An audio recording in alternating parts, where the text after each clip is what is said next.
who is our branch secretary, as well as one of our board of trustee members here.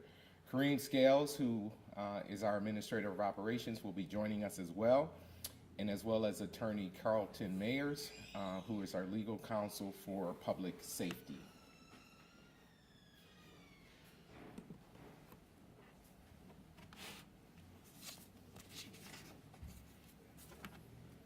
So again, we will get started shortly.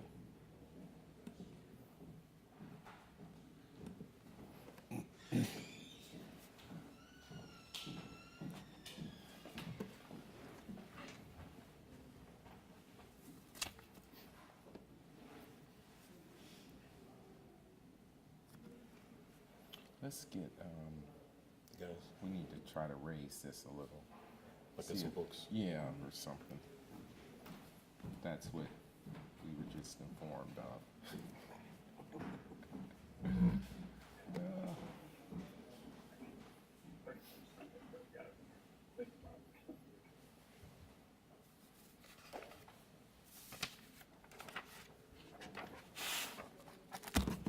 This might be better. I got the first part. I think it's still unfortunate. I don't know no party like that. Never had.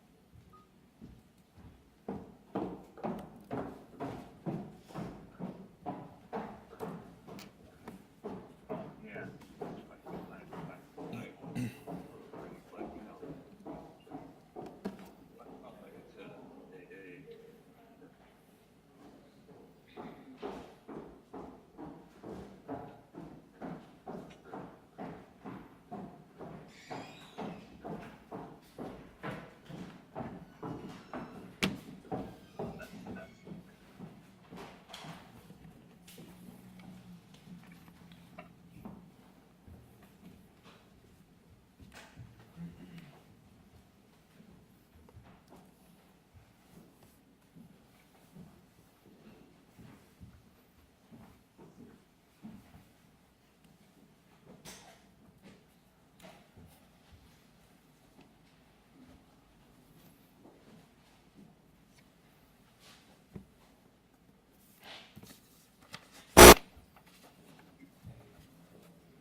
Your screenshot look better than all of it that I get taking a picture of You copies. said that right afterward, if you want to use that. Yeah, that's what I was. Or adding it to the art. Oh, yeah, you know. No, Oh, no, that's okay. I'm adding some of the screenshots of the video. I did my initial one. Okay, I'm trying to adjust this camera here. Later I did them all. Yeah, I added some of those together, so Okay, so we're going to go ahead and get started again. I'm Cle Jackson, president of the Greater Grand Rapids Branch of the NAACP. That's CLE, JACKSON. I have here with me attorney Carlton Mayers, who's our legal advisor for public safety, as well as, again, Gail Harvey, who's one of our trustee members, as well as branch secretary. So first of all, I want to say this is a horrific day. The public has now officially seen the video of Patrick's death in the incident that occurred with the Grand Rapids Police Department. So I want to offer my sincere condolences to the family on behalf of the NAACP Greater Grand Rapids Branch, our state conference president, President Yvonne White, and our NAACP national president, President Derek Johnson. You know, our criminal justice system is shaped by bias and unfair judicial precedents rooted in anti-blackness and racial disparity. The emotional, the mental, physical, and financial impact on our communities is a tangible experience for millions of Black people in the United States. The cost of an unjust justice system is high. The criminal justice system is heavily impacted by the bias of police mentality. When you think about the origins of our modern day police mentality, we can trace those back to what's known as the slave patrols, created in the Carolinas in the early 1700s to establish a system of terror in response to slave uprisings with the capacity to pursue. Now think about that, pursue, and how oftentimes black and brown bodies are still being pursued today. Apprehended and return runaway slaves to their owners. And get this, including the use of excessive force to control and to produce the desired slave behavior. And so what we witnessed on that video was reminiscent, in our opinion, of these slave patrols. The officer had full discretion. It was a mere traffic stop. He used a surveillance technology tool, a license plate reader, and quickly knew that the plates did not belong to this vehicle. In our opinion, that's a mere traffic infraction. It's a ticket. The young man is in the car. He asks him to get, or he's in the car, he gets out of the car, asks him to get back into the car. And then as we all saw, he started to walk away, or some would say run away. He had the discretion how he wanted to pursue that young man as a trained officer of the law over a simple traffic infraction. And some will say, but he probably had warrants out. Well, you had a witness that was there on site. You had the vehicle. If it was that serious to this community, if he was such a threat to this community, I'm sure local law enforcement agents would have probably apprehended him later that day or within the week. It's as simple as that. And so now we're here today, a 26-year-old black male, a brother, a father, a son, is dead and has lost his life in fleeing a country where he was trying to save his life. And so as Martin King said, where do we go from here? In one of his most important literary works, I think, he says, where do we go from here? Chaos or community? So that's the question we have to ask ourselves now. Where do we go from here? From chaos? Do we do chaos? Or do we move into community? And it takes all of us. There has to be radical reform on so many levels within the Grand Rapids Police Department. And I'm here to tell you as well, it is well documented about the harassment and what we would consider a pattern and practice of police brutality right here in the progressive city of Grand Rapids, Michigan. And so we have to do something. We have to do something about that. And so I'm just going to take a pause right here for a minute because this wasn't trained or planned, but I'm going to ask, because I'm hearing background feedback, somebody's talking. So I'm going to ask everybody who's watching live, if you can please mute yourselves. We're going to take a little pause. If you could please mute yourself. We're going to keep that up though, because then so thank you. So I'm also going to ask Carlton Mayers. He also had the opportunity to see the video today and kind of give you his perspective just from a public safety and a legal perspective, and kind of just touch on some of the points that that lifted up to him as well. One of the things I want to say before I bring Carlton up is that this community deserves and demands a legitimate investigation, a full investigation, and an unbiased investigation. We know that it will be in the hands eventually of our Kent County prosecutor, chief prosecutor, Chris Becker. And so we are expecting that his office will do a thorough and intentional investigation into this horrific killing. So Carlton, if you want to come up and provide some of your insights. So, good evening, everybody. Very sorry that we're coming together here today for this tragedy that was very unnecessary. Definitely did not need to happen. Number one, I want to say that I completely echo exactly what Cle's saying.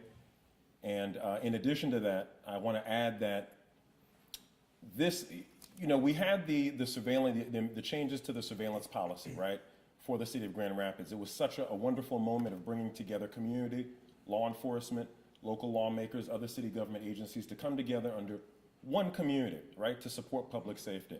But then now we have this incident, which once again is another incident of a person of color in Grand Rapids who has been abused and discriminated against by the Grand Rapids by the police department. So as I've said before, I know I've talked at other press conferences, and I'm going to continue to say this, there is a pattern of practice of Grand Rapids Police Department engaging in discriminatory activities towards the citizens and residents within this community. And that needs to be addressed. I know we're talking about this one incident with this one individual, which is a tragedy and should never have happened. But we have to also look at the bigger picture. The fact that this is not a one-time incident. This is an incident that has happened in addition to others over years. And it's not necessarily resulting in somebody dying, but it's always resulting in trauma. Trauma of the victims, of their families, and most importantly, of the community as a whole, who has to experience this when they watch these videos, and they have to go through it over and over again on social media, etc. So at the end of the day, I always say to the local government, like I've said again earlier today, I'm going to continue to say it, if we're really serious about addressing public safety, then we have to also address police accountability. And in order to do that, we have to come together, and what I think is go back to the strategic plan for the Grand Rapids Police Department that came out as for 2021 through 2023. NAACP Grand Rapids, UCC, Link Up, ACLU came together and drafted up a red line document stating solutions that we thought coming together as a community, working with all of the different agencies, including law enforcement, that we could find solutions proactively, not reactively, on how to prevent these kinds of incidents. They did not accept all of our recommendations. To be honest, they didn't really even accept most of them. And in my opinion, that is only enabling this kind of situation to occur today. So there is a lot of responsibility from the top down on the mayor, the city commissioners, and the city manager, and also, of course, the police department. I know the police chief is new, but this is his force. These are his people. He takes responsibility for that. So at the end of the day, what I want to say is this. Number one, we know for a fact, looking at the video, that there are a bunch of issues that are going to come up in this case that I hope are going to get addressed, not only in the short term for this incident, but in the long term to prevent this from happening. Number one is, we know that surveillance technology was used. I think at least 3 different types of surveillance technology were used for this specific incident. We have the body-worn camera footage. We also have the license plate reader, which initiated the pretextual racial profiling stop. And then we also have, I believe, some camera footage that was also provided from a surveillance camera in the community. So we have at least 3 pieces of that. That ties into that amended surveillance policy that we're about to present on right now. So we have to think about where, with this new policy, where do we now have community members involved in the decision-making on how these different pieces of technology related to this case, how should that be used going forward? How should footage be released going forward? That's what the amended policy provides for. So we need to hone in on how community members can get more involved in that way. Another piece we have to focus on is the stop itself. the way that the officer engaged with Patrick, knowing that English is not his first language. That was obvious. The officer even said, do you speak English? In a very rude manner, I must say.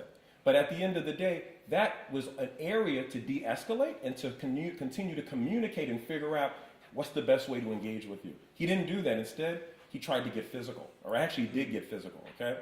That only escalated the situation, which ultimately resulted in the wrestling. And during that whole time of wrestling, the officer never gained real control of him, which to me, that's obvious. Call for backup, you wait for them, you let him run, just like what President Jackson said, and then you go and get him after the fact. At the end of the day, there was no reason to escalate to where the situation came to, especially the point of using lethal force. Last 2 points I want to make. There was no reason to use the taser. That was obvious. At the end of the day, he had pepper spray on him, he had a baton, he has open hand training. For that kind of situation, Patrick was unarmed, okay, period. There was no reason to use a taser. So all that did was escalate the situation further, unnecessarily. Last point, he had control of Patrick. We saw that in that last scene before he drew his weapon. He had his body pressed on his back. He had the back of Patrick's head. Everybody knows when you have somebody from behind, you essentially have control of them, okay? There was no reason to use any kind of weapon at that point. He could have just done an open hand restraint and been able to wait for, I think within 30 seconds, backup showed up. Did not do that. Instead, he pulled out his firearm, drew it all the way across Patrick's back and torso, and then put it behind his head and shot him in the back of the head, okay? It was unnecessary, it was lethal force, and in our opinion, it was just straight up murder, okay? So what we hope for criminal liability, hopefully coming from Michigan State Police and from the Kent County State Prosecutor's Office, Kent County Prosecutor's Office. We're also hoping that the officer will be fired immediately, now that the video's out, and we're also hoping that the officer will be decertified, meaning they lose their license so that they cannot be a police officer anywhere in the state of Michigan. So that's what we're hoping for accountability going forward, and we want to revisit that strategic plan for Grand Rapids Police Department for 2021 through 2023. Let's get these changes back going. Let's work together as one community to prevent another tragedy from happening. Thank you. So we'll open it up for questions.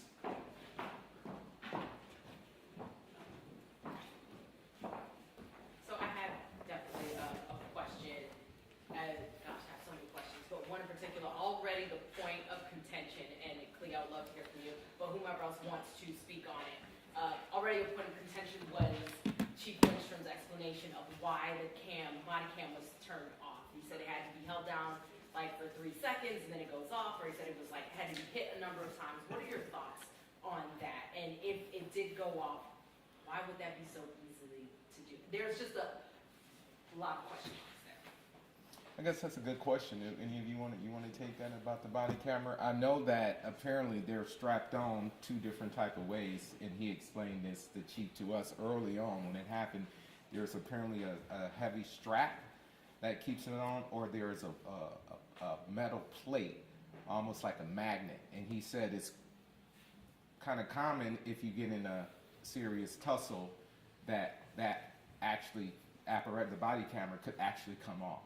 So, Can you just repeat your question one more time? I'm so sorry. No, just thoughts and reaction to when Chief Lindstrom said in order for that camera to go up, it almost has to be repeatedly hit or held down like 3 seconds. Right. And so it conveniently goes right off, right before the shooting.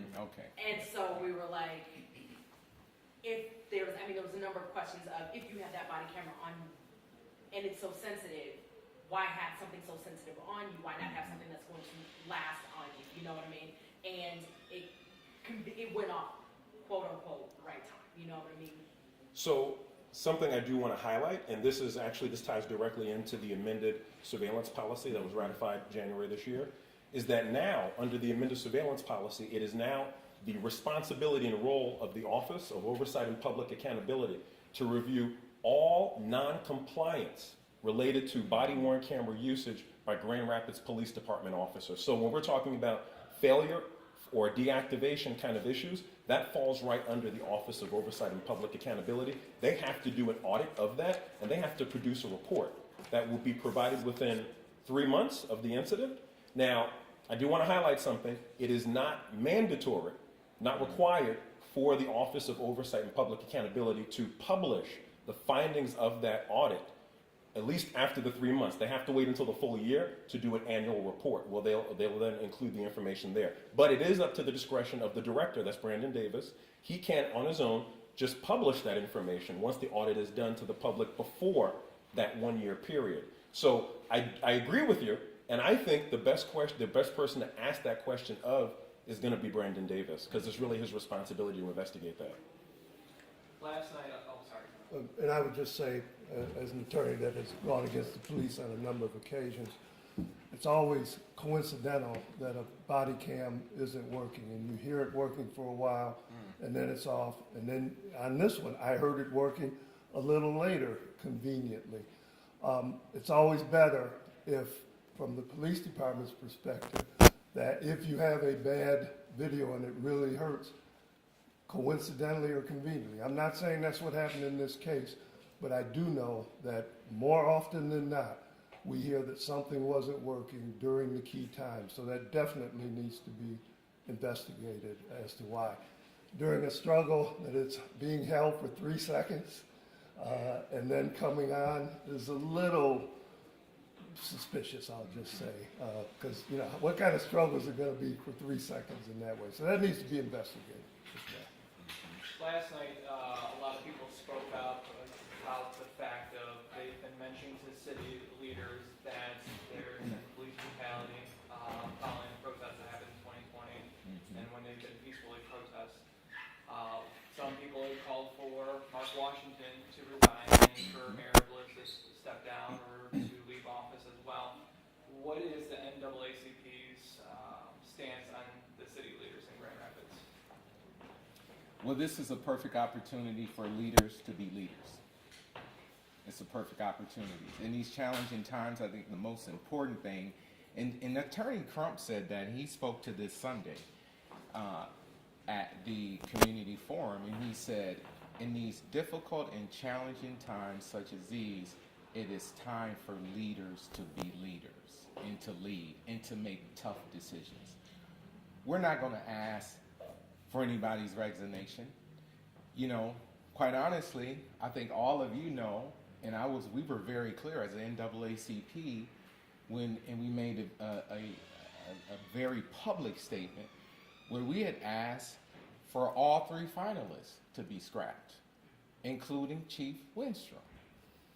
But we also know that was a decision that the city made, Mark made, and we decided that we're going to have to work with him. And in this case, in this instance, we're not asking for any resignations whatsoever at this point, and I don't see that coming in the future. But what we are asking for, again, is transparency, that this investigation be intentional, and that it's unbiased, and that the full truth will always prevail. And so that's what we're asking for. And so, hey, the community can ask for what they did that at the city commission, and they said a lot of things, but that's where we are at this point. Something just hit me on the issue of the body cam. I've been involved in cases where you first hear from the cop, and we could hear that audio. But when the officer steps out of the car, you are supposed to hear that audio as well. And as I heard it, I didn't hear anything when he stepped out of the car for a while right away from the audio on the body cam because the car wasn't picking it up. And then later you hear it very coincidentally. So a question I would ask is, if the body cam stopped because of the pressure, when did that pressure happen, and why didn't we hear it right up until that pressure? Little things like that need to be explored. You know, one other question I wanted to ask is, Cle, I remember on Sunday you said very specifically, I think verbatim, we're tired of talking. We're tired of talking. And you asked for transparency. Video comes out today. I know satisfied is not the exact word to describe any of this, but what were your thoughts when you satisfied after watching the video that came out today? You know, devastated. I wasn't satisfied. I don't think any of us was satisfied. We were devastated.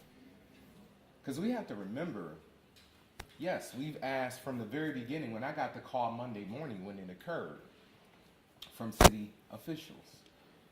And the first thing I said, in order to do this right, you need to immediately release any surveillance video technology that you have. No matter how bad it is, you should really release it. So I was devastated, but it also took me back to 5, 6, 7, 8 years ago, where we have constantly in this city been fighting for reform. We've constantly been talking about the harassment and the brutality that's done right here. When you think about the 5 boys who were held at gunpoint, then the other 3 boys who were held at gunpoint, then the other 2 Latino boys who were walking in the street, and it totally escalated. It was wintertime. When you think about the Honesty Hodges case, a 14-year-old, no, 11 at the time, 11 at the time. who was held at gunpoint because the officers said they mistook her for a 40-year-old white female. You think about the 2017 traffic stop study. And by the way, the city commissioned using their own data. And they showed a gross disparity in harassment and pattern and practice of harassing black and brown motorists. So that's what I thought about. And as I said earlier, as Dr. King said, where do we go from here? Chaos or community? This is a community moment. This is a community moment. And I'm hopeful that Chief Winstrom will get it together. I'm hoping that he will do the right thing and will continue to do the right thing, because as Attorney Mayer said, this is not just about one issue. This is a systemic institutional issue that we've been fighting against for years and years and years. Even, and Attorney Drew knows this, even before I was in this position, in this role. And so, and I told Rahinsky, Chief Rahinsky, one of the past chiefs, I said, it's not if an Eric Gardner is going to happen here or George Floyd, it's just when. And now we're experiencing our win. What's your message to the community about, what may happen tonight, or I'm talking about, protests and things like that. What do you want to happen, or what do you?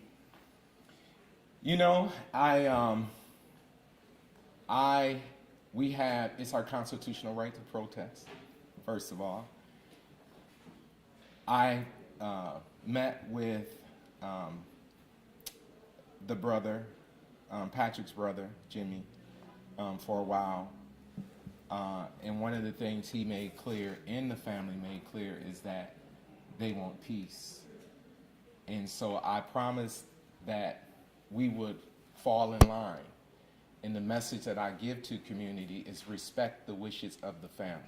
They've asked for peace, and they've also asked for a fair and unbiased investigation. So that would be the message to the community.